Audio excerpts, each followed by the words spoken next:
Max, let me ask you this. Was the Legion of Boom holding Seattle back? Clearly, yes. The answer is yes.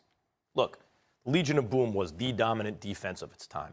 A couple of years ago, Stephen A., you and I debated, should they trade these guys now? Because as you reported, you were hearing things out of way back then, out of the Seattle locker room, that the defense was disgruntled because there was a sense that they were trying to make the team about Russell Wilson.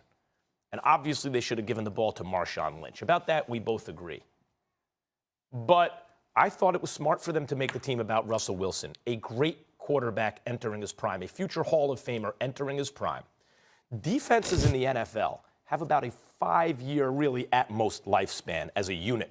Defenses age because of the nature of the job. They age quickly, and they're dependent upon multiple players. So usually, if you can get a 5-year run out of a group of guys on defense, you did great. What's the old line? Trade them a year too early instead of a year too late. So when we had this debate, your point was, I don't mean to misquote, as I recall, they're still great.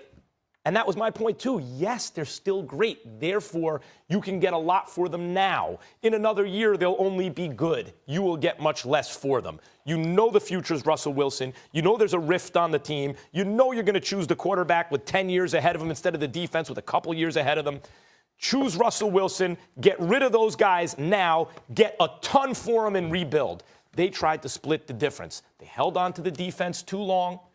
They traded parts and got some stuff back, but not the haul they would have gotten. They did not challenge for a Super Bowl in between.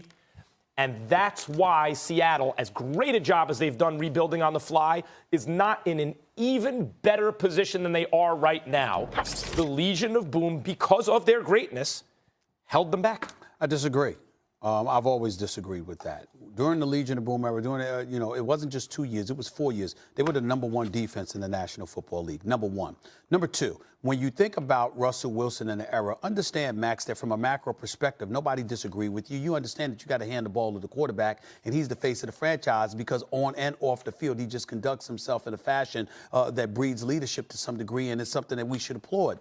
But the flip side to it is that you don't negate or neglect to recognize the greatness of on the other side of the ball and the mystique that they brought to your franchise. It wasn't just that your defense was #1. It was the mystique that came along with it. It was Cam Chancellor. It was Earl Thomas. Richard Sherman was locking down one complete side of the field. Okay, so let's not minimize what he brought to the table. And when you talk about the Super Bowl, yes, it could still be Russell Wilson's team, and to give the damn ball to Marshawn Lynch at the half-yard line. Giving the ball to Marshawn Lynch at the half-yard line doesn't mean that the team doesn't belong to Russell Wilson. Agreed. He'd have still probably been the MVP, but you cost yourself a Super Bowl when you did that. So I'm going to Clark and what he just said about Richard Sherman.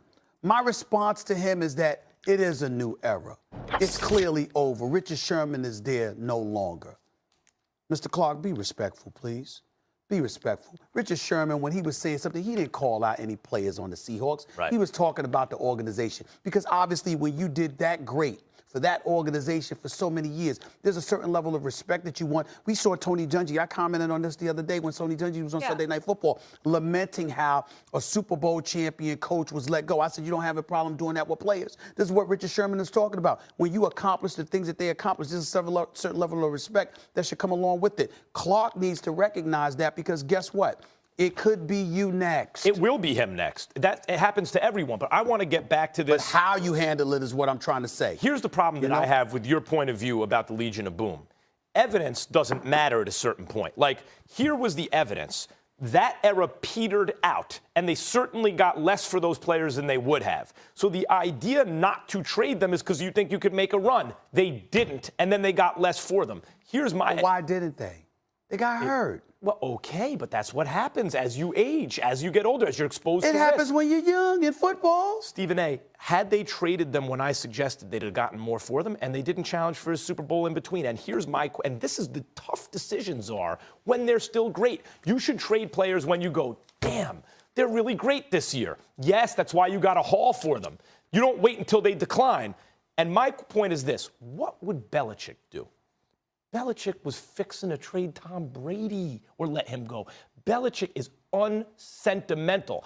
the lack of sentimentality with Belichick is the reason they've been the greatest franchise in the history of football during this era of parity. That's the reason. He looks at it soberly, without sentiment at all, and gets rid of all kinds of players, no matter who they are. Max, you're talking about two players. The fact of the matter is Bobby Wagner's still there. Earl Thomas was there before he got hurt. Okay, so we really talk about Richard Sherman and Cam Chancellor. That's true. I know you moved Michael Bennett or whatever. You had other guys on the defensive line, and from a cap consideration purpose, you had to make your moves. But the bottom line is we really just talking about two players. Right. Let's not overreact like, oh my God, this complete metamorphosis that took place, this complete overhaul. That wasn't the case. No, but it was the older, expensive players. Question. He called them middle of the road. Do you think they're middle of the road, or do you think they're a little better? Sherman.